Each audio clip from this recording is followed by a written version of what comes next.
Quiet day. It's quiet in here today. Yes, it is. Okay. I was very impressed with Andrea, as always, that she stuck on the web, who tried this and who tried this and who tried this. And there were a few responses on it, which also made me very pleased to see that some of you are trying something new. So how did you go? I mean, how did you look at what you were doing? Plus, did you try something new? And how did your week go with trying a few new tools? None of you tried anything new. Yes. We were just talking on the way here. So, I am really good at the choices, and I've done my success one this week was oh my gosh, which one was it? Did I just talk about dinner? Oh, not the natural consequence. So, my 5-year-old just recently has been more, I guess, picky with eating her dinner, and she's been a good eater, but she didn't want to eat, and so normally it would be like, okay, go to your room, or I'm going to set the timer, and then I'll take your plate, and she just was putting up a fight, and so I said, okay, you can get down, but you don't have anything, and she was like, that took her off surprise, because she was like, expecting a discipline, a punishment. You're not going to make me go sit on my bed? I'm like, no, you just won't eat anything the rest of the night. And she didn't believe me. And then it became 8 o'clock, and I let the kids have like an apple or something before they go to bed. And she missed that, and she was sad, but we made it. And she woke up that morning and was like, I'm really hungry, Mom. I'm like, yeah, I hope you decide to eat your dinner tonight. And anyways. It was perfect except for the last comment. It was perfect, except I hope you decide to leave your dinner. So you don't want to add that. You just say, oh, I'm so glad because we're going to have a great breakfast this morning. Keep it in the moment. Don't go back and well, I told you so, or, so that's a perfect example of natural consequences. So don't say, I hope you eat your dinner tonight. No. Just say something about, I'll bet you are really hungry. Not because you didn't eat your dinner. That's the jab. That's the poke. Okay. And you don't want to do that. You want to be there. Natural consequences are where the consequences do the teaching, not anything that you say. Okay. So she chooses not to, and the next morning she gets up and says, I'm really hungry. Then you say, wow, we're going to have such and such for breakfast, and I'm so excited. The consequence by itself does the teaching, and we don't add verbalization to that, or we actually take away. That's where we make it a punishment instead of a natural consequence. So, then at night, that next night, if she said, ooh, I don't want to eat this, then again, I would just say, well, I feel really bad about that, but you can be excused from the table, and, we'll have a good breakfast tomorrow morning. And then you let the consequence be hungry, which is that natural consequence. Well done. And I'll bet she was a little bit shocked. Well, she was really shocked, which then shocked me, too, because I was like, this is actually working. I'm like, oh my gosh. She's like, what? You're not going to set the timer? I'm like, no, I'm not going to set the timer. But Yeah. So the next night, how did she eat? She ate better. And she's actually my really good eater. She always eats. Uh-huh. So it surprised me that she was like putting up such a fight, but it's because our dinner included cooked broccoli rather than raw broccoli, and that was enough. Threw her over the. Oh, that cooked broccoli, it'll just kill you every time. And she loves broccoli, but she's like, I wanted it raw. And I was like, oh, Mom can't cook everything that you love. Sometimes we have to eat things. And I tell my kids that all the time. I'm like, you don't have to love it, but you still have to eat it. Yeah. That's our rule in our house. And a lot of times I try to, there are nights where I'm like, these are your 2 options. What would you like tonight for dinner? Yeah. And they get a choice. But that was not one of them. So. Yeah. And that's great. That's great. That's super. You did awesome. That was awesome. Anyone else try something new? Did you have one? Well, I was gonna say, so last year we did practicing when the kids would come home and drop their stuff, and after class last week, they did that. Like we have this week is their winter break, and Thursday they came home and they just, my daughter, they bring home lots of things right before their breaks, and we just kind of spread out. She just kind of spread everything out, and I'm like, okay, it looks like we might need to practice again. She's like, oh, I remember that from last year. And she like just took care of everything. Awesome. Practicing I love it, but it's a tricky one to use because you have to use it without any lectures. You have to use it almost with humor and a happy face, and or that one easily becomes a punishment. But if you can keep yourself under control, practice is fabulous. It's fabulous. It's really, really good. Anyone else try something new? Yeah. Our kids had like 5 days off, including the weekend, and so I kind of mentioned to them, okay, Wednesday evening, because you guys have Thursday and Friday off, I'd like you to have your weekly chores done. We could draw sticks, do that so it rotates the chores so we don't do the same thing every week. And so I said, Wednesday night, hey, this is what you have to do. And my son's younger, so he's better. Madison is 15, so she's going to be challenging.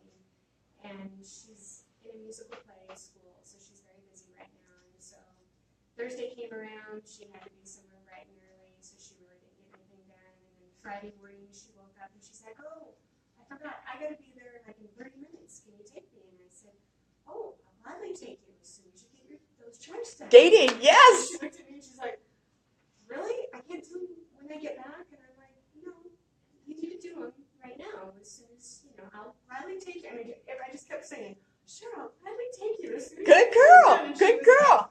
Literally, she was like, well, you're not really happy. You're not glad to take me. You don't want, me to go. You don't, you want to be late. And I'm like, I'm sorry. As soon as you get those done, I'll take you. See, you did it awesome. Late, but she was really surprised because she kept coming back to me because I had a smile on my face. And I said, I'm so sorry that, that you're going to be late, but as soon as you get those done, I'll take you. And she's like, you're not sorry. You're not sorry at all. And I'm like, I am. Yeah. So, See, that's perfect. You stay on her side for Katie. You stay on her side, but you have to hold firm. You can't give in. So, even if she says, oh, Mom, I'll do that as soon as I get home from practice, say, hold firm. Because if you give in, you've lost the lesson. So if you stay firm and say, but be happy. I think that's funny that she would attack you come back at you with, no, you're not happy. No, you're not. And that you could maintain the, yeah, I am. I would love to take you. And then I finally had to, because I'm a talker.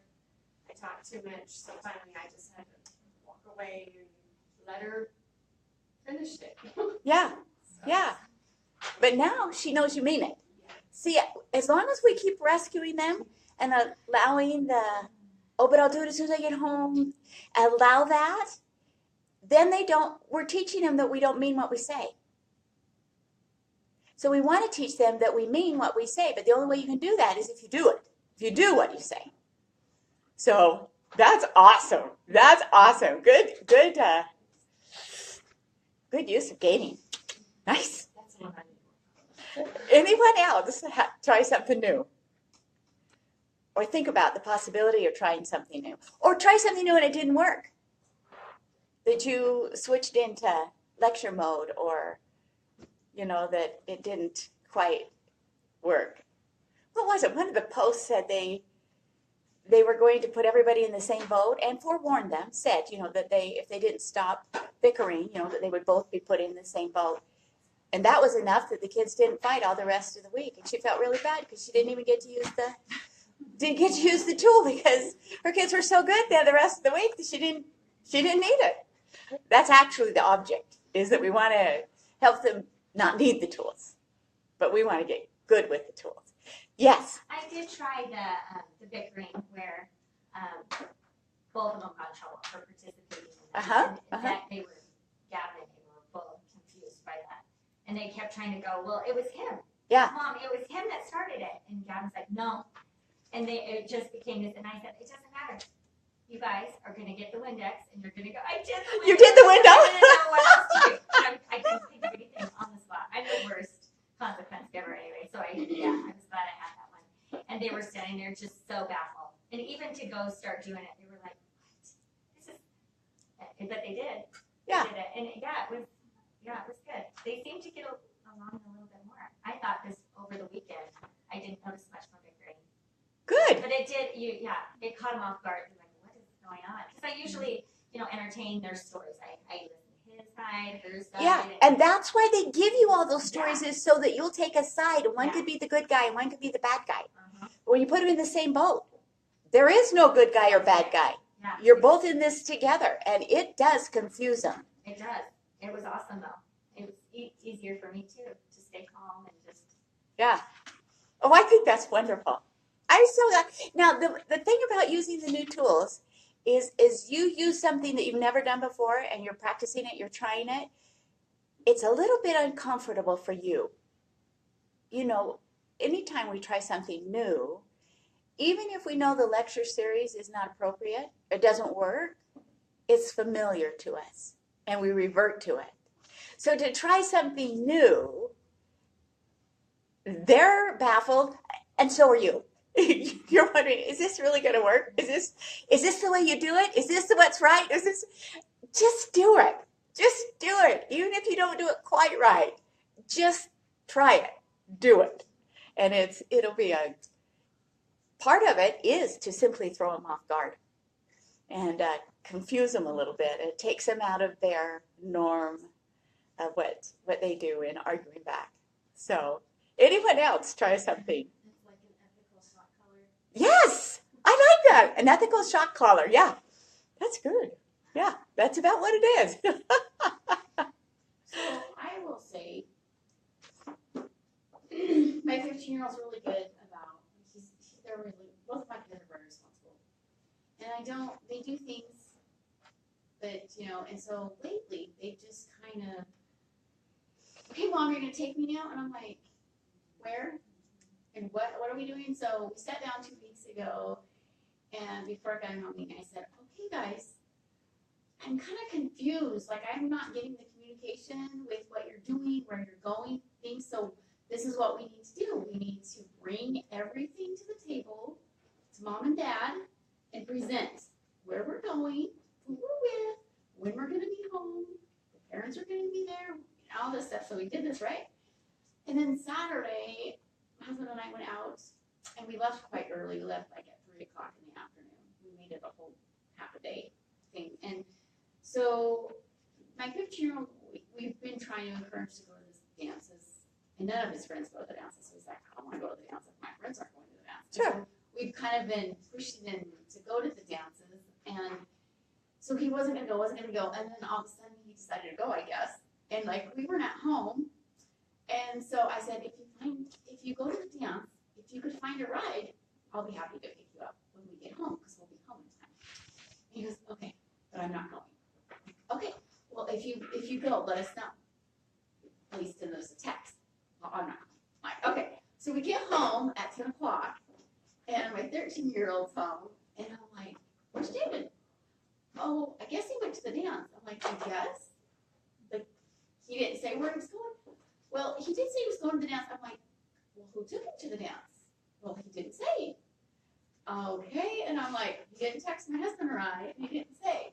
But I will say, my husband was livid, and he is never like that. And I think it's because in the past, I have been the one that's done that. So I think I don't exactly know, but I'm like, okay, honey, you just need to remain at level 0. And he's like, what does that mean? I'm like, well, if you would scream Harley Tanner, you would know it.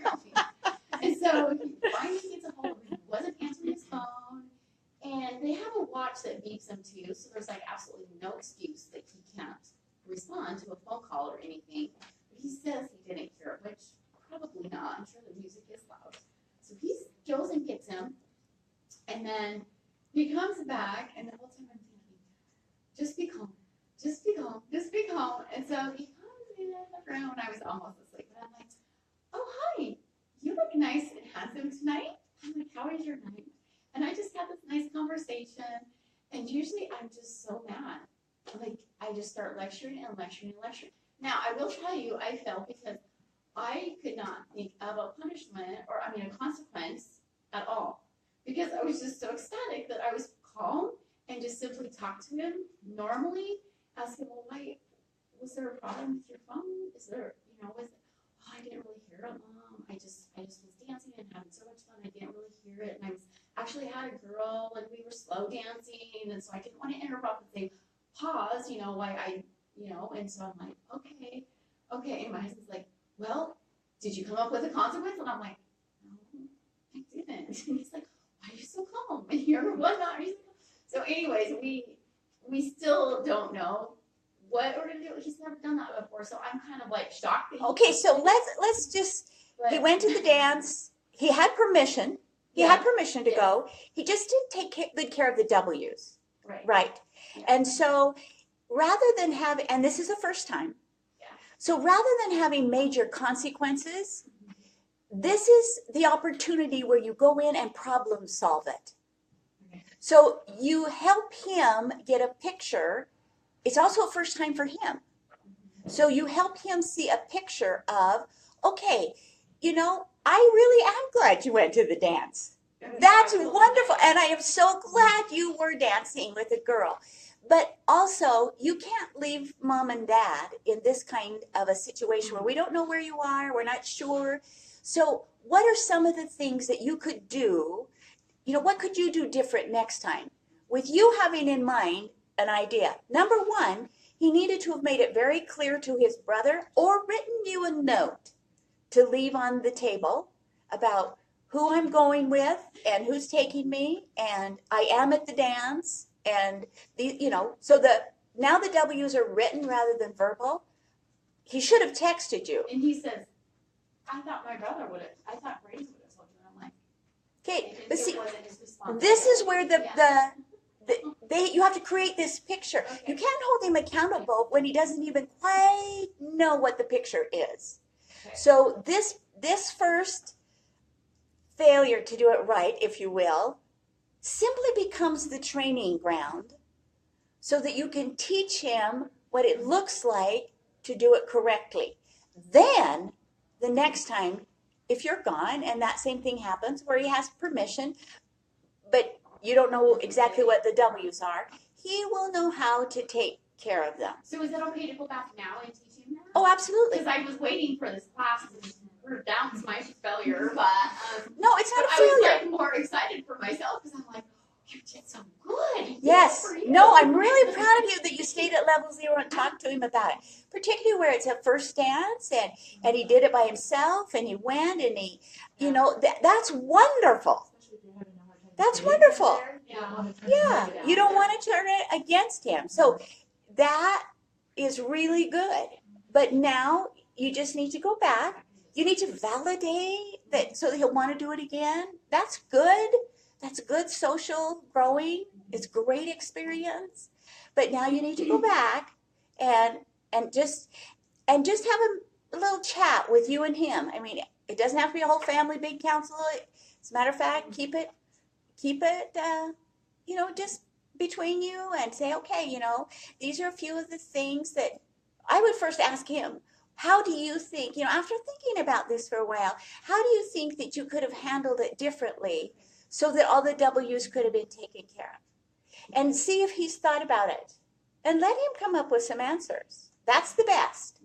Then if he doesn't, then it's like brainstorming together. Well, let's see what you could do different so that you can still have fun.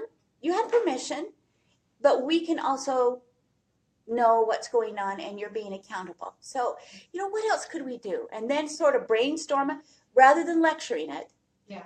It becomes this brainstorming, then, well, maybe, do you think you could have? Or what do you think of this idea? Or, okay, so next time, and then at the end, have him paint the picture. So next time, how do you think you can handle it? And have him say it back so that you know that he understands. And then you can hold him accountable. Then you can.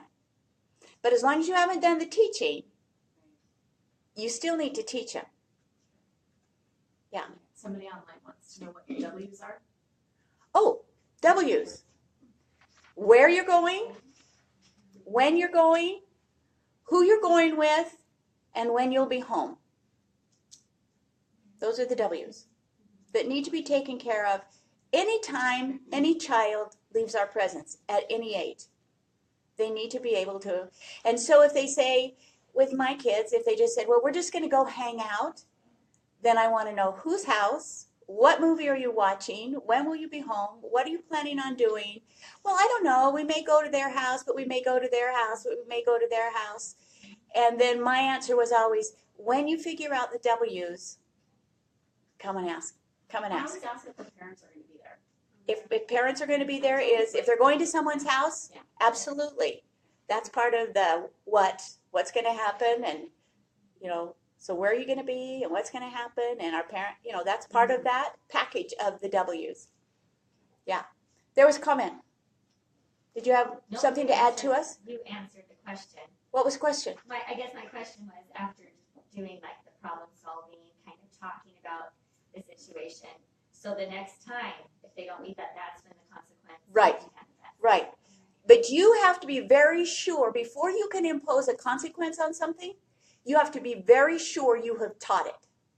So to say, you need to have your jobs done by Wednesday night, and they agree, then if it's not done, you are free to apply the consequence. And she used skating. You bet I'll take you as soon as your jobs are done, because it's Friday morning and they're not done yet. So yes, but they need to know up front. Consequences become punishment when it's this surprise attack and you haven't set it out in the front. So they need to know in the front, what will the consequence be? However, with that being said, say for example, curfew. You have somebody who misses curfew. You can discuss it and talk about it, and you're free to say, what do you think the consequence should be?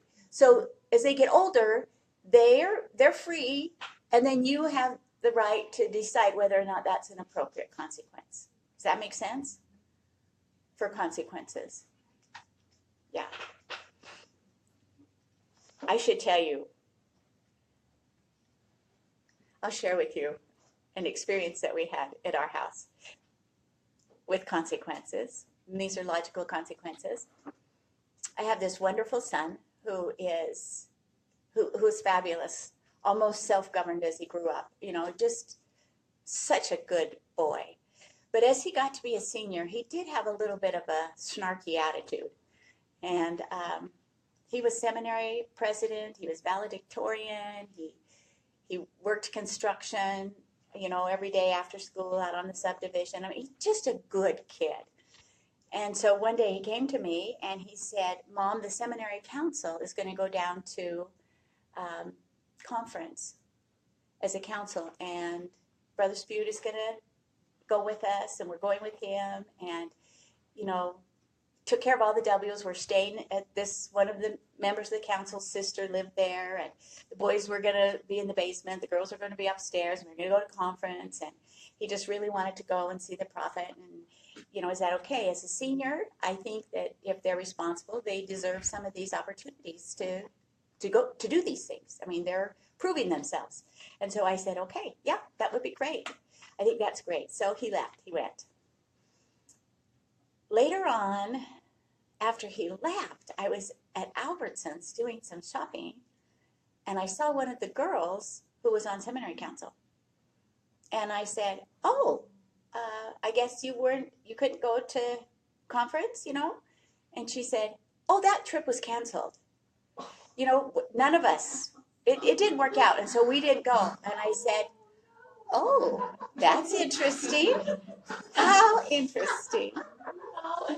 So I can't remember all the details of it, but for some reason I was also going down, and I was going to pick up my son and after conference and drive home with him, and we did that. And driving home, he just chatted, and he's not a talker, but he chatted for the 5 hours coming home incessantly. And he told me about all of the talks of conference and things that had meant a lot to him. He told me about the priesthood session at conference. I could tell he had gone to conference. There was no question in my mind that he had gone to conference. And so we got home, and I was not quite sure what I was going to do. I didn't know what I was going to do. I chatted with him. Inside, you're boiling, but I did a good job of this talking with him, and he still didn't know that I already knew.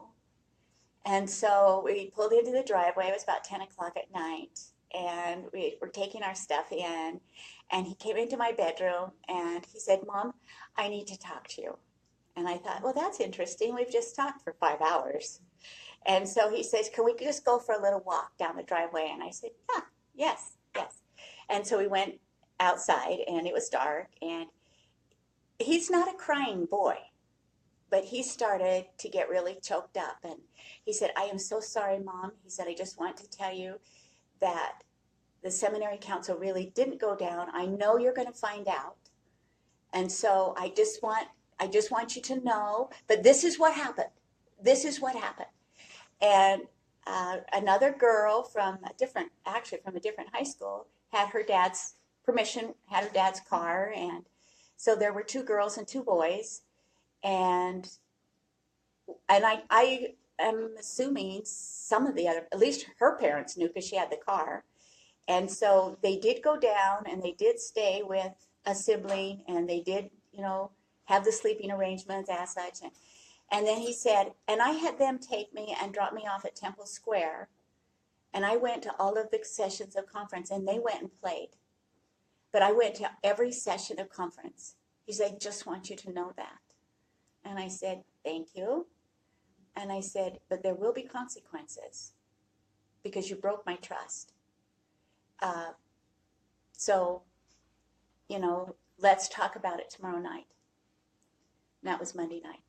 So Monday comes around, and Mike and I and my son go into this room, and we're going to have this little chat.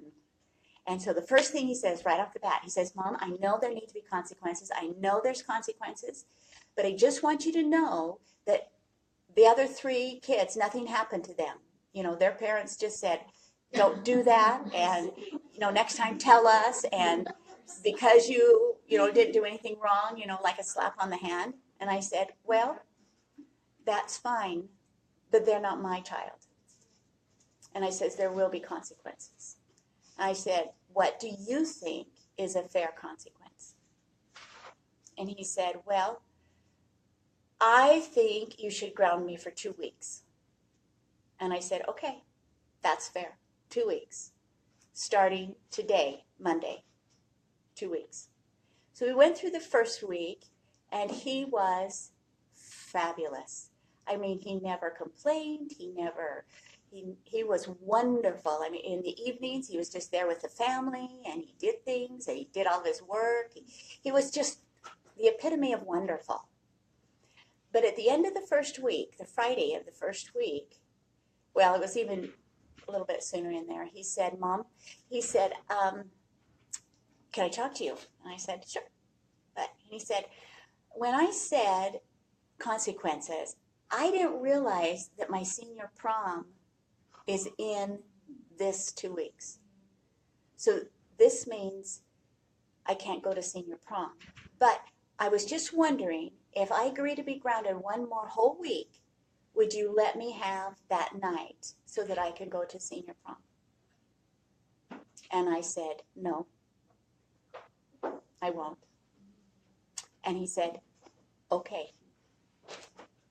Later on that week, the seminary teacher called me and said, "Carlene, I know Nate can't go to prom. I know that you have made that decision, but there's a girl who's just moved here from out of state, doesn't know anybody. So would it be okay if Nate took her kind of as a service project?" And I said, "No, not going to prom means not going to prom. No, you can't, no." And he said, "Okay." He thought I was really crabby. But, I went into my bedroom and just cried, wondering if I was doing the right thing. But it felt right. So Nate didn't go to prom. You know, he went to, I don't know, there was another May Queen or something. He had another dance that was coming up after prom. But anyway, so then at the end of the summer, I drove him down to BYU. He had a scholarship at BYU Provo. And so I drove him down and got him settled and bought him groceries, all those things you do when you're a mom, putting your child into. And I was just ready to drive back to Boise. And he said, you know, Mom, I just want to thank you for not letting me go to prom. And I said, oh, why? And he just said, because I can trust you. I know that what you say, you will do. He says, thank you for helping me to learn to trust you. I go, okay, that was okay. That was a hard one. But for him, with his a little bit self-righteous attitude, I thought that was good for him to have to. And he was fabulous during the whole experience. He never came back and gave any grief for it. And I think it was probably as much a good lesson for me as it was for him. But those are when sometimes consequences are hard. And when we rescue them from the learning experience, it loses the value of the consequence.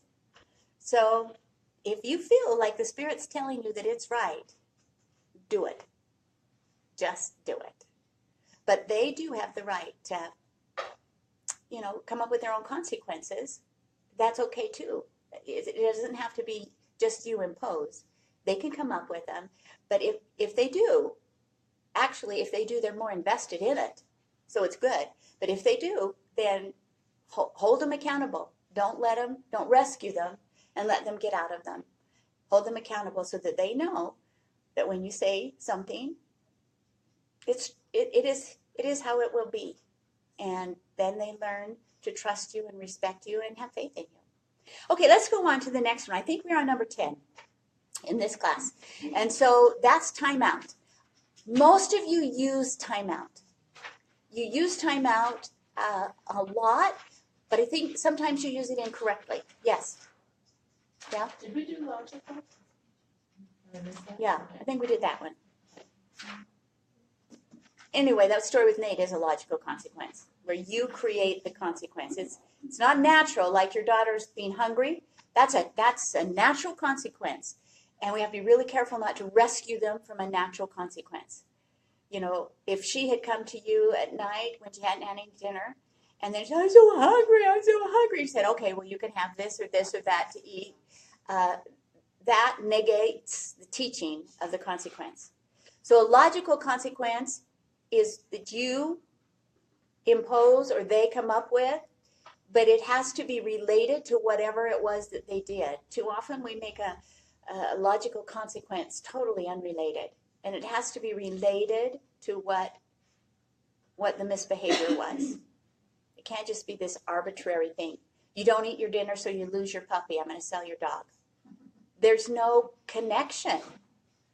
Or, you know, you didn't get ready to go to school on time, so I'm going to throw away your favorite blanket. There's no connection. The consequence has to be connected with the behavior for it to be a teaching tool for that behavior. Okay, timeout. Timeout, we frequently use timeout. And we'll say, okay, go to your room. You may say it nicer than that. Okay, you need to go to your room. Or sit on a chair, or whatever it is. And we do it as in our heart, it's a punishment. You just need to go to your room till you can behave, till you can be nice. Go to your room and think about what you've done. I love that comment. Do you anticipate that they're going to go and sit on their bed and think, I shouldn't hit my brother. I know that's wrong. They're not going to go in their room and think about what they did wrong. They're going to go to their room and think about how much they hate you for sending them to their room. And most little kids, when you first start with timeout, you'll say, go to your room, and they will immediately turn around and come out. And we say, back to your room. You go back to your room. Now you stay in there until I tell you you can come out. They go, they hit the room, they come back out, and we say, I told you to go to your room. Now you go to a room and you stay there. Now they go to their room, and in a few more minutes, they come out crying. And now we say, okay, now you've repented. Now you're feeling bad. So now you come out and don't do that again, and you can go play. Okay, that's a punishment. That's not disciplining. The purpose, timeout is a good thing. Timeout is a good thing for children, and it's a good thing for adults. We need timeouts because when something makes us so angry that we are just livid at that child, we need to back off, have a timeout till we can gain control of ourselves. Or the child needs to have a timeout so they can gain control. The purpose of timeout is so that you can gain control so teaching can be done. That's why we have timeout. It's an opportunity to gain control. Now, so you send them to timeout, which can be sitting on a chair. It can be going to their room. There's no one place that you have. Timeout is simply to disengage, to get disengaged. So they're going to disengage from fighting with their siblings, or they're going to disengage from whatever they're doing that's throwing a temper tantrum.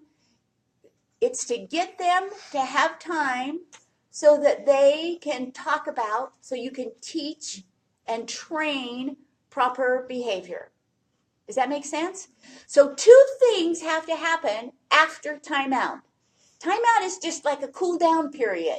It's just go get control so that I now can teach you. So when they come back out, there's two things that have to happen to make timeout work, to make it appropriate. Number one is you have to do the training. You have to help them understand why their behavior was wrong and what they should be doing instead. There has to be the training. And in the training, you can discuss their feelings, and if they're hitting each other, you can talk about why and their frustrations, and then help them understand that, yes, it's okay to be frustrated. We all get frustrated, but what's the appropriate way to handle it? So you're teaching them to validate emotions and feelings, but to teaching them how to handle those emotions and feelings, which sometimes is they come and talk to you because sometimes they don't know how, and they may have a sibling that's younger that really is very aggressive with them, and they don't know how to handle it, and they don't know what to do, and sometimes maybe they need to come and talk to you before they start beating up on the sibling. So you problem solve it, you teach them, you train them what they need to do when they're in that situation. And then the second part is you must let them know how much you love them. That has to be reinforced. If they have been sent to timeout, when they come back in, you have to reinforce that they are a good person and you love them. They made a bad choice. But you separate the deed and the child, and you always reinforce your love for them and your faith in them that they can make a better decision next time. So we use timeout with the first part and just say timeout, go, and forget to do the last two parts, the training and the loving. And those have to be connected with timeout, or timeout simply becomes a punishment and leaves them feeling like they're not loved, like they're bad. We don't want them to feel bad. We just want them to know that there's a difference between what they do and them. Andrea? I want to tell you guys that I've done timeouts for years and years and years with my kids, and I thought these are just not working, and I was doing them this way using those two steps. But when my son was 15 years old, he came down and he was so heated and he was so mad and started yelling at me. And I looked at him and I said, you need to go get yourself under control. And he's like, no, and he just started back into it again. And 2 seconds later, he was like, he just shook his head And he walked up the stairs, didn't even make it to the top of the stairs, came back down, and he was calm. And he's like, okay, I'm ready to talk now. So it took, I mean, I thought it wasn't working. I really, truly thought that he was not getting it. But he, at 15, realized that he could control himself and that he just needed to walk away from it long enough to be able to come back and then talk about it. So it does work, but you may not see the results for a while. Yes. That's Yes. what I have a hard time with my kids is they just escalate, they're fighting, separate them, just tell them to go in, calm down. I mean, just this weekend, 3-day weekend with them home, I was like, I have a daughter and son, they just keep on going higher and higher and they won't chill out, they won't take control. And so I have a really hard time teaching them that they're in control and that they just need to calm down and, my son's 14. So how do you So help that- them understand? Let me that just it's- repeat that question in case you didn't hear it online. She has 2 children that they get going and it escalates until they are at a high, and so they need to calm down. So what needs to happen is we apply a lot of the tools that we've learned. First of all, move your action line way up, way up. It should never reach the point, if you're around anywhere where you're hearing it, that it gets so out of control that they are both really out of control of themselves. So you bring it down to where it's just starting. And mothers have this innate ability to sense when it's going awry. So you know when it is. So at that point, you bring them down. If it was me, I would use the timer that we talked about last time, because obviously they're both unhappy and they need to learn how to be able to discuss problems and have problem ownership, meaning they each need to be 100% responsible for their part in the problem. And there's always 2 sides. So as you sit down with them, if one of them is 14, he'll think this is absolutely ridiculous, but it doesn't matter because he needs to learn how to talk, talk before we yell and scream. And so pull it down so he's not so out of control. Even if they need to have a little bit of a timeout to recoup, but always bring them together. And what you need to do in that case is teach them how to problem solve, to be able to say, before I'm yelling and screaming, this is really annoying to me. And her to say back, what you're doing is really bugging me too.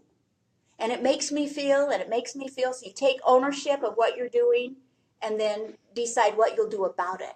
And what they are doing about it may be just to separate and go their own ways and play their own games. And that's okay too.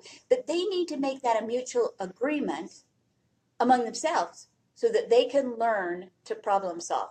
You're teaching them how to be married in reality, to teach them how to work through conflict in a positive way. We all have conflict, but that helps them work through that. But pull the action line way down so that they're not so heated, but what they can't still do something positive in resolving it.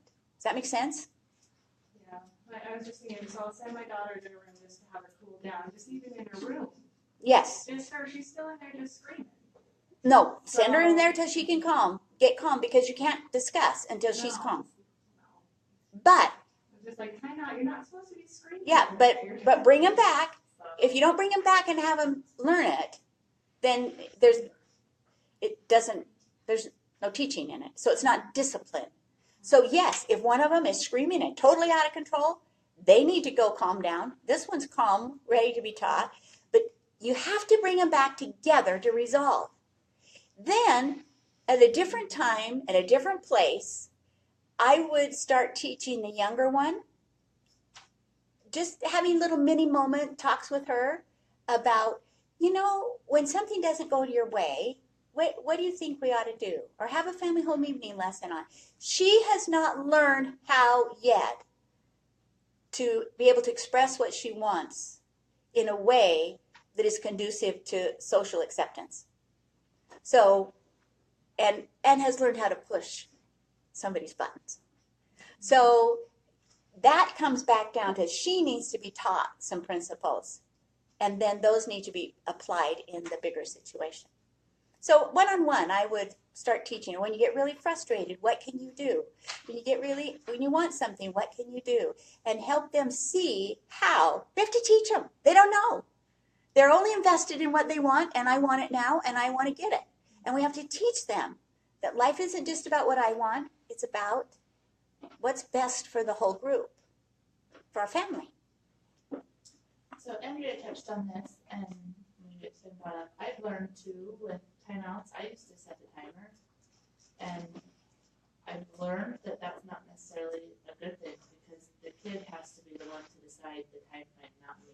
That's right. Because I have one kid that in 2 seconds is fine to come back, and Yeah. the other one could be in his room for an hour, and it takes him that long Yeah. to Yeah. cool down and to not be mad and to so. Exactly right. Exactly right. What's interesting is timeouts don't necessarily work really well with whites. With what? With a white child, they love to have timeout. They love to be alone. So they can go to their room and spend the whole day, and they're in seventh heaven, and so, Especially if it keeps the other sibling from bothering. yeah. So you have to be careful what you use with a white. But that's not a teaching tool. So if you have a white that you want to send to timeout, that's good. But you may have to go retrieve them from timeout so they can come back and do the teaching and the loving.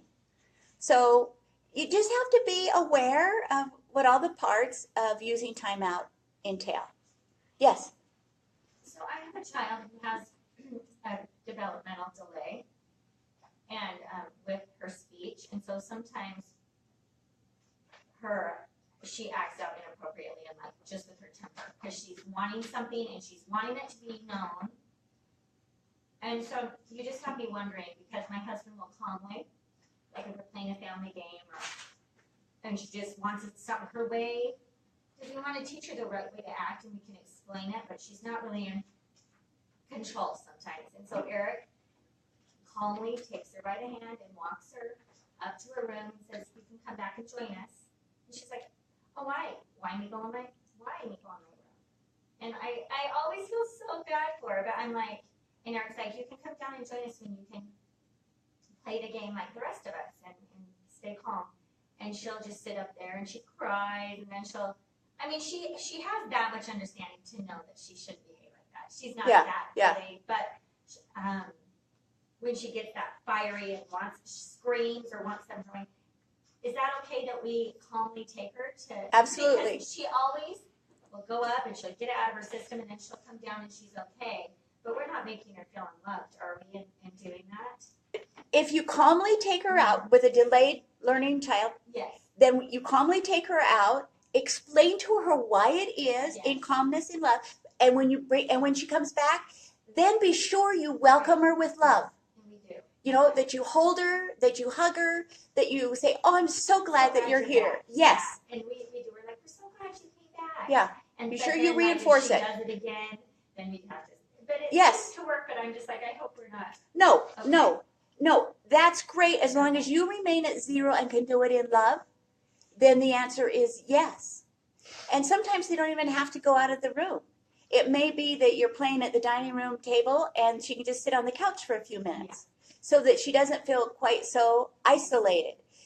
But that's up to everybody to do it, however it works in their own family. The key is when you come back, I'm glad, validate that she's now calm. That was the goal. Validate that she's now calm and be sure to express your love, that your love for her. Those are the two keys. So, okay, number 11. We're not going to say a lot about this one because most of you use it, but I'm going to teach you how to use it with older children. Distraction or changing direction it's really a fabulous tool. When we use timeout, we take a child who's behaving, we send them away, they stop behavior, and then we bring them back and we are going to try to restart positive behavior. So it's like stopping at a red light. Where changing direction is to help them not stop, but just make a turn, if you will. it's easier to, if they're moving, to keep them moving and try to change the direction that they're moving than to have them stop and start. So it's easier if you can use redirection rather than stopping and starting. So with a little child, a little one, you know, your 18-month-olders, your 2-year-olds, they're touching things that they shouldn't. You take it away and give them something that's appropriate. You know, you don't beat them up and you don't lecture them. You just give them something that they can have. You baby-proof your house 3 feet down, you know, so that it's safe. But when they start doing something, you know, if you're sitting in church and they're pulling on your earring, you just give them a book or a toy or something else. And you redirect their attention. So in an older child, understanding that principle, it's a redirection. So say you have a tattler. You have a child that likes to come in and tattle all the time on someone else. Okay, I don't want to stop their energy. I want to redirect their energy. And so I would say to my children, I really want to hear why you're upset. I want to hear what's going on.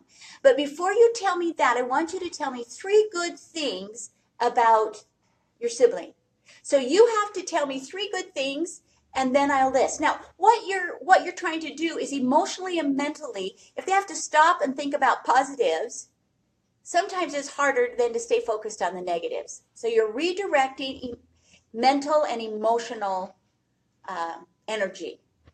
And so I would have children that would say, oh, they color good.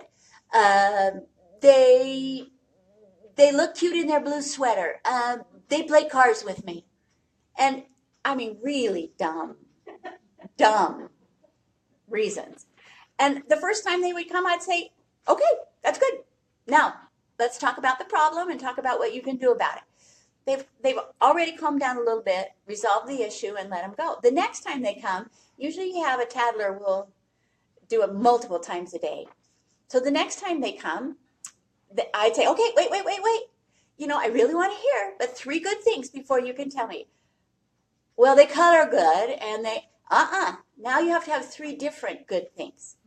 And so they think a little bit harder. The third time they come, they'll look at you, and I had a son that came in to me once, and he said, he came in and he said, never mind, I can't think of 3 good things.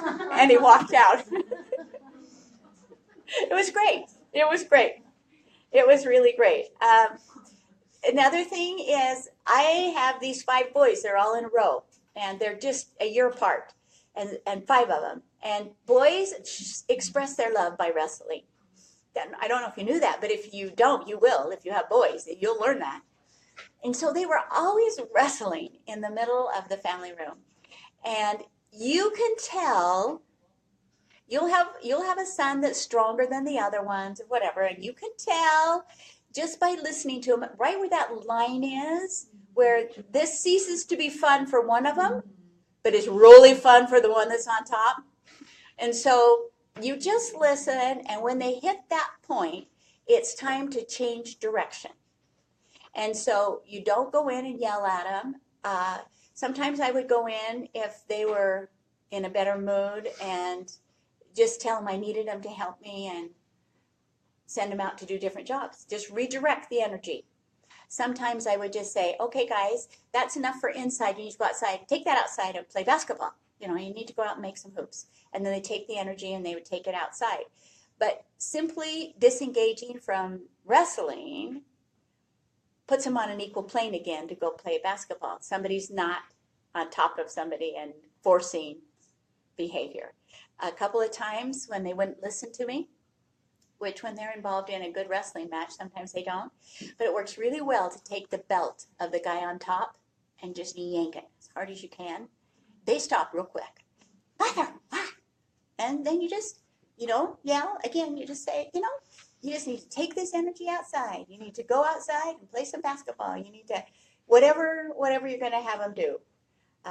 Or you can give them each a job. You say, I need you to empty the trash, and I need you to do something else. And it's not like you're going to have them start working for an hour. It just redirects the energy. And that works for all ages. So you can use it for teenagers and you can use it for little people.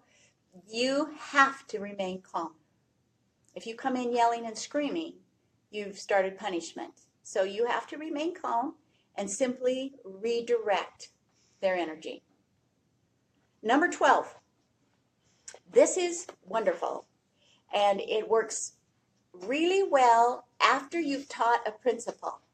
You can't use this so much before you've taught the principle. After you've taught, like with the dance, after you've taught the principle, in the teaching, as they're older, you use questions so that they tell you the answers rather than you lecturing them the answers. Does that make sense? And so good questions are things like, how did that make you feel? Or how do you think your sisters feel when you are yelling? Or your little one that's screaming at a big brother, you know? How do you think your brother feels? Do you think that makes him want to play with you? So you ask questions that the answers teach the lesson. Questions are fabulous. How could you handle this differently? What do you think the consequences of that choice might be? That's before the choice has been made. When they're telling you about something they want to do, and you really don't like that idea, whatever it is, then you can just simply say, what do you think the consequences would be? So that they can think things through to the end and understand that all choices have consequences. And if you make a choice, you're not free from the consequence. So questions is really good, particularly as they get older. Teenagers, questions are fabulous. They're a wonderful way to get them to do their own thinking. Help them to do their own thinking. How do you get them past the phrase, I don't know? Everything I ask is, I don't know. Then I would I don't say, know. Do you have homework? I don't know. Did you go to school? I don't know. Like, it could be something for and it's, I don't know. Everything's, I don't know. I don't know. Is that somebody that just can't make a decision? no, it's somebody who doesn't want to be held accountable. I mean, if it's that flagrant. That's horrible. Then you have to hold them accountable. So if you ask them a question about, you know, are you going to go somewhere? Do you want to go to the dance? Say, well, think about it, and we'll talk about it again after dinner. Give them a deadline or a point of reference where you expect an answer. It's almost like he feels he's going to get in trouble before he even messes up. Yeah. Yeah. You know, with everything's, I don't know. I'm like, Yeah. Kids who feel guilt, they're frequently going to do that. Okay. But you need to then help them feel safe, but not give them answers. So that they have to. Andrea. My kids got so that they did the I don't know over everything. And so I finally turned to them and I said, you know what, if you don't have an answer, I will fill one in. And so then I would fill in a super funny one like, oh, you were standing on your head in the corner today at school instead of talking to your friends. That's awesome. How cool is that? And it turned into this hilarious thing. They totally started laughing. And so now whenever they do it, I'm like, oh, I need to fill in an answer. And they're like, no. And pretty soon then they're filling in their own. So it worked for us to do it Great. that way. Always, humor's super. Just don't demean them or put pressure on them, or because they're already feeling some guilt that they can't come up with an answer. They're afraid it won't be right or whatever. So either tell them, you know, we'll come back and talk about it at this particular time, Is that from, or this is a great way to handle it. Could they be feeling that way because maybe we put too much high expectations on them? They could be feeling that way because you were out of commission for a lot of years. Okay. And that's, which is, nothing has, you know, it's just a consequence. And so you just work through it now. Because now you're in the picture. You're in the game. Yes, there was another comment. Okay? So, any questions about questions? Okay, next one, number 13. These are the ones you don't have. Number 13 is role playing. Role playing is really, really helpful, but it's tricky to use. So it's one of those things where really, if you're yellow, you can use it better. Reds have a really hard time as a parent using role play. So you have to decide if this is something that you, as a parent, feel comfortable with in using. It is fabulous. It is a fabulous tool, but it has to be applied right. So role playing is simply you put them in the role. And let me give you an example on a little people level. So you have a 4 and a 5-year-old, and they seem to always be arguing. And so you keep saying, we don't argue, go to your room, don't come out, but we haven't taught them what it looks like to resolve problems without arguing. They don't know how, because we're just telling them what they're doing is wrong, but we've never taught them how to do it right. So that's where role playing comes into play. So we say, okay, let's go back and let's do this again. And you pull them together. And how many times have you said to 2 of your kids, go to your room and work that out? And they go to their room and they come out, and you always have a dominant child and a less dominant child. They go into the room and the dominant child will say, well, this is what we're going to do. And the other child will say, no, I don't want to do that. And says, yes, this is what we're going to do. And they'll have this conflict until the meeker child gives in. And then they come out and say, okay, Mom, this is what we're going to do. And you will turn to the more meek child and say, is that okay with you? And I'll say, yeah. But they've just capitulated.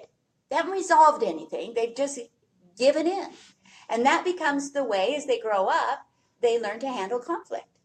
This one always bullies until they get their way, and this one just capitulates and never gets to have a say. So instead of saying, see, if you send them to their room to work it out, they've never been taught how to work it out. You're asking them to do something they don't really know how to do. So they just go in and make it up. So instead, you say, okay, let's role play that situation. Let's what is it that you want? I want to play with the doll. I want to play with the doll. What is it that you want? I want to play with the doll. So now you're going to start feeding them dialogue. And so you say to the first one, you need to say what? What would be a good thing to answer? I don't know. Well, let's say that you acknowledge how she feels. So you want to have a turn with the doll too. Tell her that. And so you role play out the situation. Can I have a turn first? Your meeker child will say yes.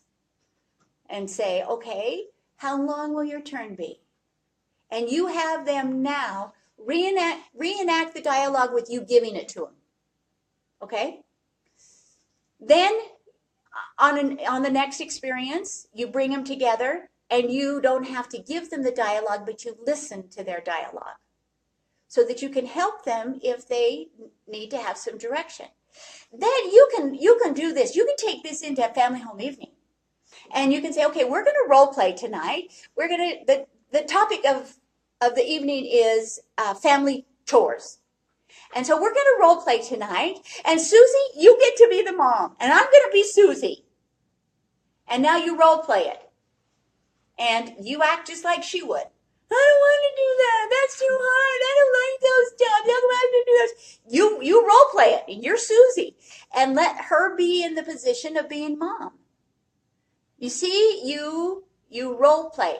Role play is also good to have them act out Book of Mormon stories or New Testament stories or any kind of church stories or stories in the Friend. Have them act them out. Because in the acting, they internalize principles better. So have them act out different stories and then discuss what did they get from it? What do you think it means? How can we learn from that? Because when they've acted it out, they have a better feeling. Little people particularly like to do dress-ups. So have them dress up as they act out these different roles. And you will find that they're internalizing principles better. But role-playing is a good way to help them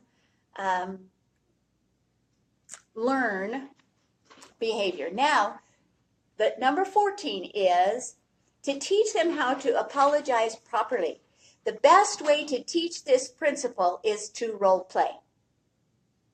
So this is the one that really is important in using to role play. They need to have that experience of pretending to do it before they're being held accountable for doing it. If you go online, go to the Facebook page, Andrea has already posted this article that is called A Better Way to Say I'm Sorry. And this is what it looks like. And she's already posted it online, so you can go online and pull it up. And I would recommend that you print it off and put it in your notebook, that you always have it. This is fabulous. This is really, really a good thing. It is part of your homework. So I want everyone to read through this one and use it. Now, what happens when two of our children misbehave? We talk to them about it. We say you're sorry, give each other a hug. Okay, now let's not do that anymore. Do you think that because they say, I'm sorry, that they've changed anything? All they've changed is trying to get away from you. They've done it simply because they want to get away from you. And so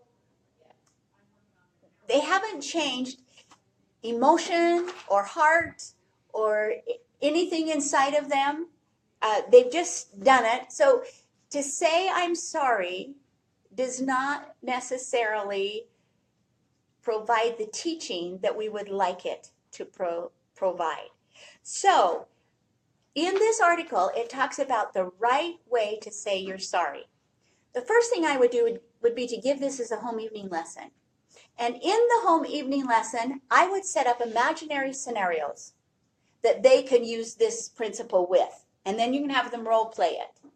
And I'll show you how to do that here in just a minute. But so you're creating something, and then you're bringing them together and having them both be the apologizer and the one who's been offended, and then have them switch so that they can do it the other way. And have everyone in the family participate, including adults, including parents. This is a tool for parents as well as children. And so everybody role plays this. Then I would somewhere in the house make a poster of the 4 steps. And I would post them. And then when you needed them, I would call the 2 children together in front of the poster and say, step 1, step 2, step 3, step 4, and have them go through the steps. So now it's visual as they're going through it, as well as the fact that they've already enacted it, so they know. It is powerful. It is a powerful, powerful tool, because what it does is creates 100% responsibility and teaches how many adults do you know that will say, well, I didn't mean to hurt your feelings. You know, that wasn't my intention. If they learn to do this when they're young, they're beginning to learn 100% responsibility. So that doesn't become their cop-out phrase when they're older. And we need to back them off of that. So it doesn't matter if you didn't intend to. It really did happen. If I'm out pulling weeds and I pull up the plant, I can say, well, I didn't intend to do it, but the plant still pulled up. Do you see what I'm saying? So even though you didn't intend to, it's still there, and we still need to work with it. So this teaching them the proper way to say I'm sorry is one of the best tools that I've come across since I've been teaching this class. So this is the way it goes. The first thing they say is, I am sorry for blank. And that blank has to be very, very specific. It has to be so specific that it says in its phrase that you understand what you did. I am sorry for hurting your feelings. I am sorry for taking your doll. I am sorry for it. It has to be specific. I am sorry for hitting you. I am sorry for, to Mom, not getting my jobs done. Okay, so it has to be specific. It's not just, I'm sorry. I am sorry for specific. Okay, then the next one is where teaching is applied. This is wrong because. This is wrong. I am sorry for hurting your feelings. This is wrong because I made you feel bad. I am sorry for not getting my jobs done. This is wrong because I was disobedient. Do you see? So that's where the 100% responsibility comes in. That's where you're teaching 100% responsibility. They're admitting they did something wrong, and it's wrong because. And they don't get to say, this is wrong because I really didn't mean to do it. That's not, It's wrong because what was the consequence that made it wrong? What happened that made it wrong? I'm sorry for hitting you. This is wrong because it hurt you.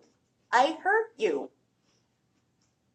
So my oldest son, 14, he has a really difficult time taking responsibility, will not admit what he does. He will just continually reflect it on what the sibling or what I do, but just cuts it off. That's why this would be fabulous So to that's use what- with him. right, that's what, so role playing like this over and over will hopefully. Yeah. sink in. Yes, this is where they have to take responsibility. This is teaching them 100% responsibility. You know, and they two people may be in conflict and each of them have a part. But you don't get to justify your part because the other one. So this is where both sides. So if two of them are fighting, they both have to do it. They both have to say they're sorry and they both have to follow the 4 steps. But they both are taking responsibility for their part in it. Okay, that's good because my son will say, I shouldn't have to say I'm sorry because I didn't do anything wrong. And I said, well, you hurt her feelings. And he's like, well, that's not my fault that her feelings get hurt that easy. I shouldn't have to apologize. That's wrong because I'm not going to apologize for her. So maybe you're right, there is usually an underlining with the other person. See, yeah, because he doesn't think it's fair. He has to apologize because she gets her feelings hurt so easily. And so I think to even get him started on the apologizing would be hard. Well, this is where you would have, and this is where you would also have her apologize back.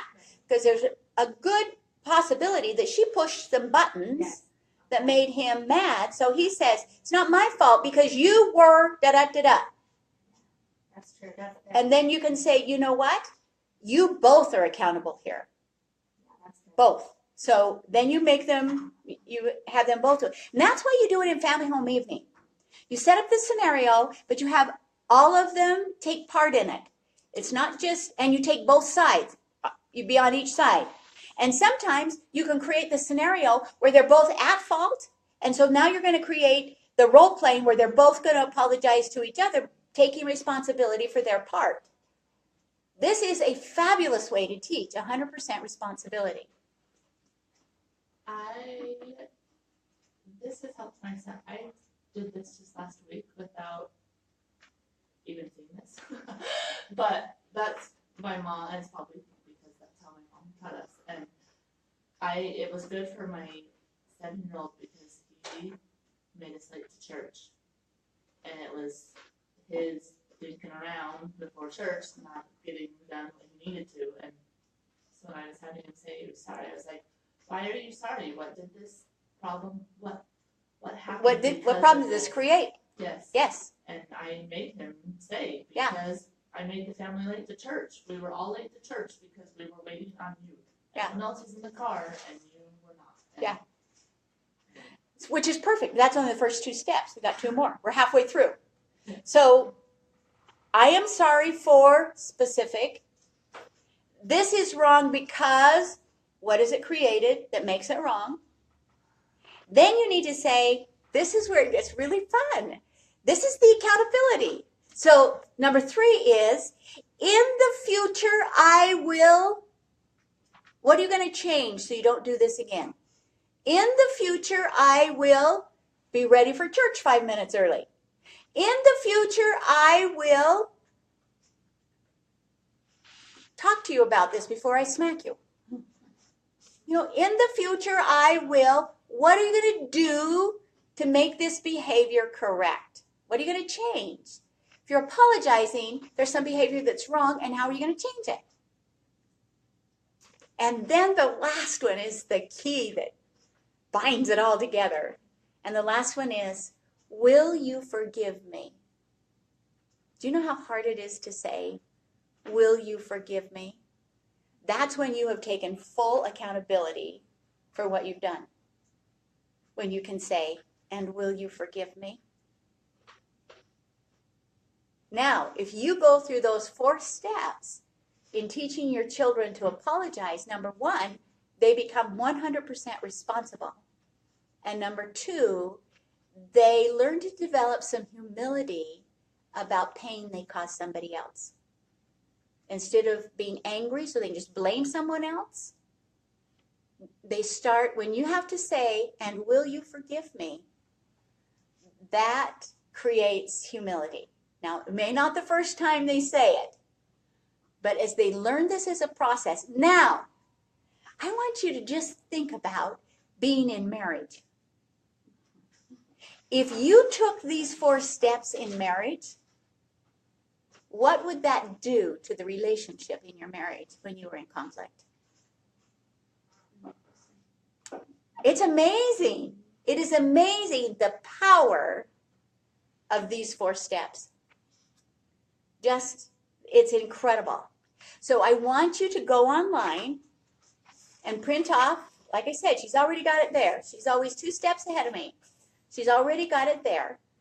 So print it off, put it where you can remember it, because this is one that needs to be reviewed over and over and over and over and over and over. It is really, really, really good. Yes, yes. I had a band teacher growing up use the phrase all the time in class.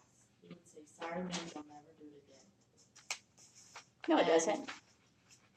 I used to, like I really thought of it. I remember being in middle school thinking, like, using that phrase all the time, thinking, okay, I get his principle, like, yes, when you say sorry, you really need to mean it. And I think that's what he was trying to come across. So for a short time, I used that with my kids, and it really, my husband hated it. He was like, you're teaching them that they're never going to mess up again, and it's not okay to mess up. So I wanted to know what your take was. You didn't like it either? No, I don't like it. Okay. Because sorry doesn't mean you'll never do it again. I am so sorry that I don't say my morning prayers every day. That does not mean that I probably will not make a mistake. That's saying that you have to repent one time for every sin, and then you'll never do it again. I don't know any of us living in mortality in a telestial sphere that can really say that we'll do that. That's a line from a movie, by the way. Yes. And that he was probably in love with that movie. But I think the principle is wrong. I think we have to repent over and over and over and over for the same things while we're in the process of learning to overcome the natural man. So I don't believe it's a true principle, personally. At least it's not in my life.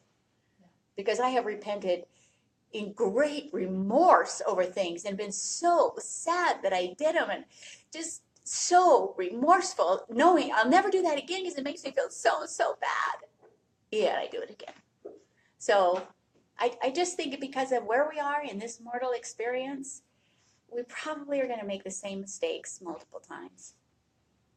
I use the same thing like when you're taking the sacrament and you think about the things that you've been doing.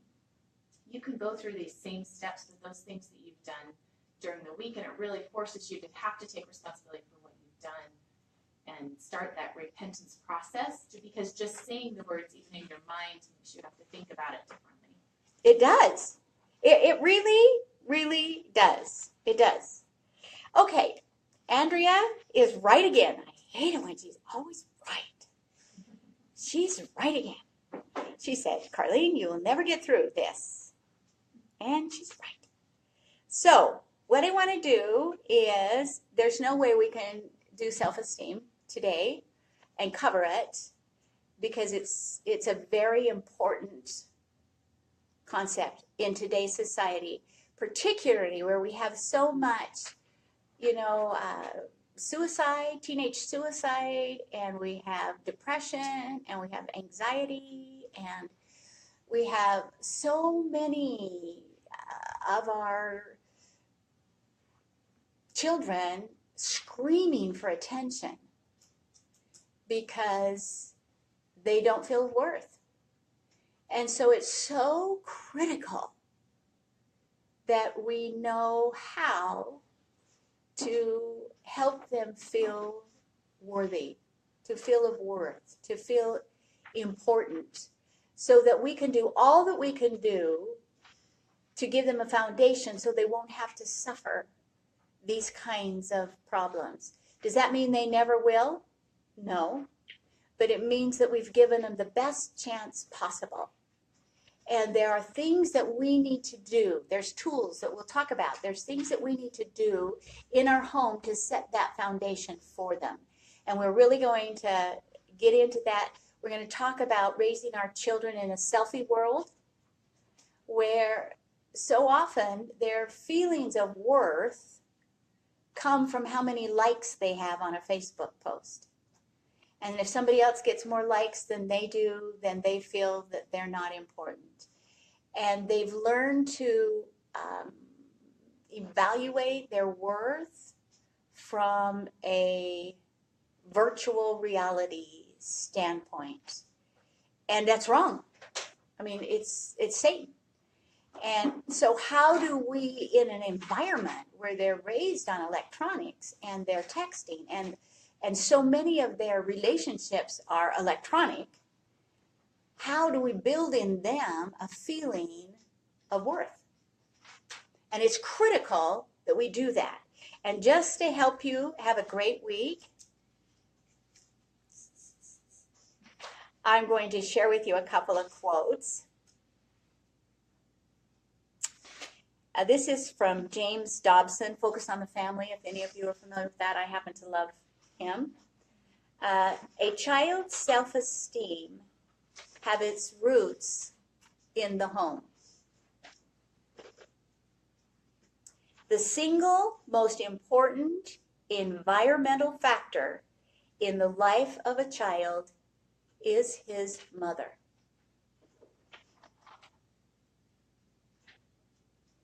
How the child perceives his mother feels about him has a great influence on how he feels about himself. Now, it's also fathers.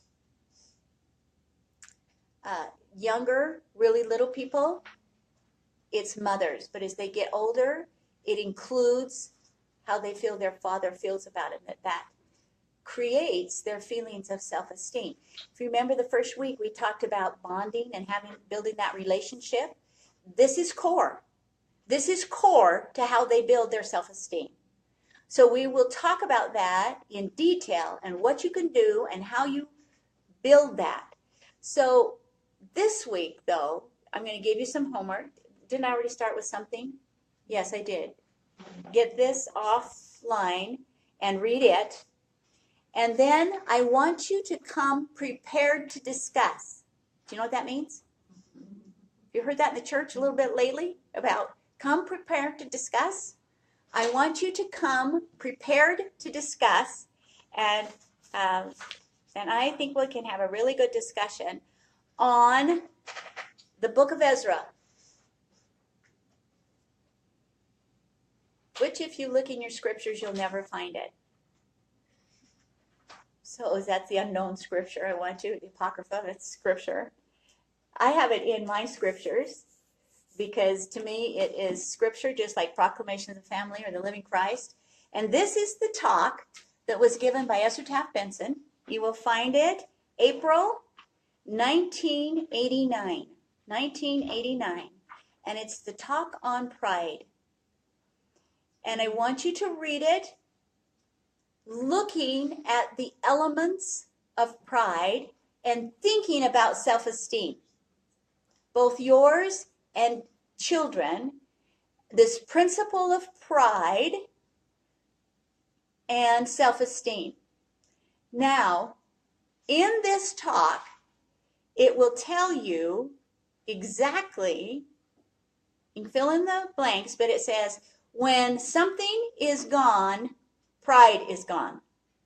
So what is it that we have to take out of our environment, out of our home, out of our families, so that we can get rid of pride? And what do we have to plug in? So what do we take out and what do we plug in? And what are the elements? How does pride manifest itself? And number 3 for your homework, I want you to look at your self-esteem.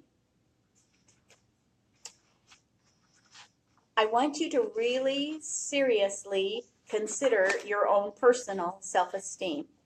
And in doing that, I'm going to give you some questions that I want you to answer for yourself. I want you to think about them, ponder them. This is kind of a simplistic,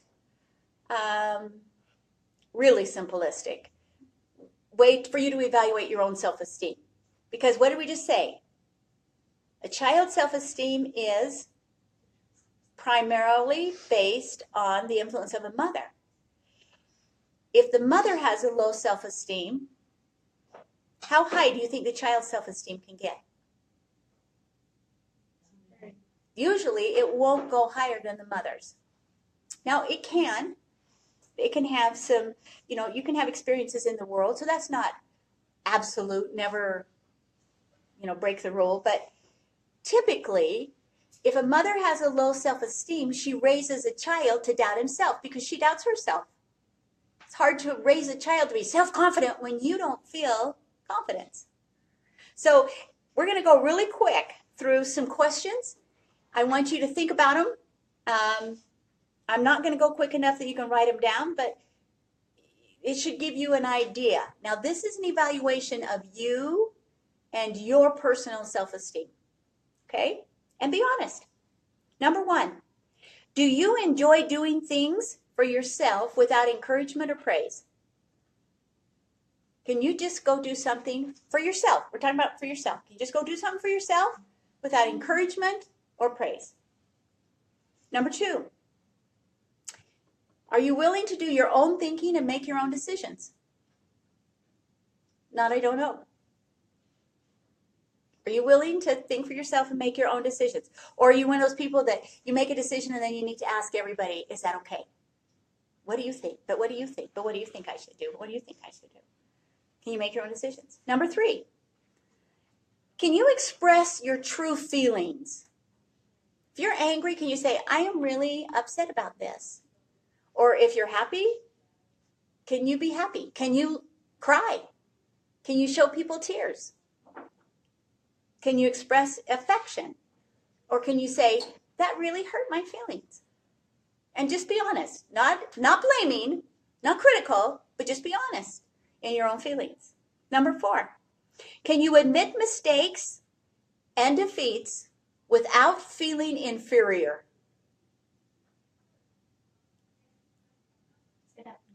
Can you admit mistakes and defeats without feeling inferior? Oh, I really bombed that. Oh, I'm no good. I can't do that. That's usually the connection we make. So can you do it and say, yep, that was a great learning process. Woohoo! Let's go on. That's a tough question. Number 5, can you take differences of opinion without feeling rejected or put down? If somebody strongly disagrees with you, can you let it be they're disagreeing with the opinion and not putting you down? Can you accept a compliment or a gift with thank you without fumbling or giving something in return? Can you take a compliment without turning it around and complimenting them? Can you accept a gift without feeling like, oh, I need to give them something? Can you laugh at yourself on occasion when you've done something really dumb without feeling degraded? Can you just laugh and say, that was really dumb? Do you feel free to express opinions and convictions, even if they are different from your peers or your parents or your spouse?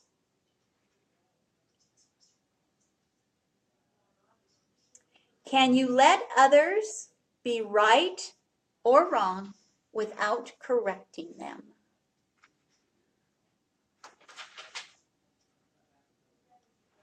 Can you appreciate others' achievements and ideas without feeling intimidated or of less worth?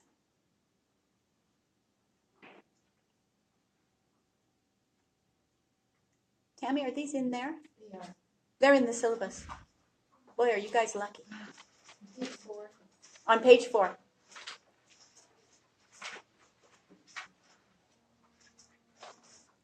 Number 13, do you try to please others all the time? 14, do you welcome new challenges and opportunities? 15, are you open to new ideas? 16, do you take advantage of situations that give opportunity to learn and do something new? Do you go out and take a class? Do you go to somebody in the ward and say, will you teach me how to do this? Are you energetic in moving your life forward and learning something new? Anyway, if they're all there, I want you to go through those and read them and really ponder on them. Ponder them and see where you think you are on them. Women in the church have a hard time with self-esteem. And I think part of it is because we want to reach a state of perfection. And we tend to be very hard on ourselves when we make mistakes on our mortality. And we tend to not see our own divinity. We can see it in others, but it's hard for us to see it in ourselves. And if we can't see that in ourselves, it's awfully hard to teach that to our children. So next week, that's what we talk about, is where do we go so we can give them that solid, sure foundation that they don't have to suffer from so much of what's out there in the world today. In closing, we're going to close a little bit early. I'm going to share with you a story. A cheerful girl with bouncing golden curls was almost 5. Waiting with her mother at the checkout stand, she saw them. A circle of glistening white pearls in a pink foil box. Oh, please, Mommy, can I have them? Please, Mommy, please. Quickly, the mother checked the back of the little foil box and then looked back into the pleading blue eyes of her little girl's upturned face. $1.95. That's almost $2. If you really want them, I'll think of some extra jobs for you, and in no time you can save enough money to buy them for yourself. Your birthday is only a week away, and you might get another crisp dollar bill from Grandma. As soon as Jenny got home, she emptied her penny bank and counted out 17 pennies. After dinner, she did more than her share of the jobs, and she went to the neighbor and asked Mrs. James if she could pick dandelions for 10 cents. On her birthday, Grandma did give her a new dollar bill, and at last she had enough money to buy the necklace. Jenny loved her pearls. They made her feel dressed up and grown up. She wore them everywhere, Sunday school, kindergarten, even to bed. The only time she took them off was when she went swimming or had a bubble bath. Mother said if they got wet, they might turn her neck green. Jenny had a very loving daddy, and every night when she was ready for bed, he would stop whatever he was doing and come upstairs to read her a story. One night, when he finished the story, he asked, Jenny, do you love me? Oh, yes, Daddy, you know I love you. Then give me your pearls. Oh, Daddy, not my pearls. But you can have Princess, the white horse from my collection, the one with the pink tail. Remember, Daddy? She's my favorite. It's okay, honey. Daddy loves you. Good night. And he brushed her cheek with a kiss. About a week later, after story time, Jenny's daddy asked again, do you love me? Daddy, you know I love you. Then give me your pearls. Oh, Daddy, not my pearls. But you can have my baby doll, the brand new one I got for my birthday. She's so beautiful. And you can have the yellow blanket that matches her sleeper. That's okay. Sleep well, honey. God bless you. Daddy loves you. And as always, he brushed her cheek with a gentle kiss. A few nights later, when her daddy came in, Jenny was sitting on her bed with her legs crossed Indian style. As he came close, he noticed her chin was trembling, and one silent tear rolled down her cheek. What is it, Jenny? What's the matter? Jenny didn't say anything, but lifted up her little hand to her daddy, and when she opened it, there was her little pearl necklace. With a little quiver, she finally said, Here, Daddy, it's for you. With tears gathering in his own eyes, Jenny's kind daddy reached out with one hand to take the dime store necklace, and with the other, he reached into his pocket and pulled out a blue velvet case with a strand of genuine pearls and gave them to Jenny. He had had them all the time. He was just waiting for her to give up the dime store stuff so he could give her her genuine treasure. Heavenly Father wants you to know that you are the genuine treasure. What will it take for you to give up your dime store image so that you can see him as he sees you? I want you to think about that this week, because he loves you. Pray that you might know who you are as he sees you, is my prayer in the name of Jesus Christ.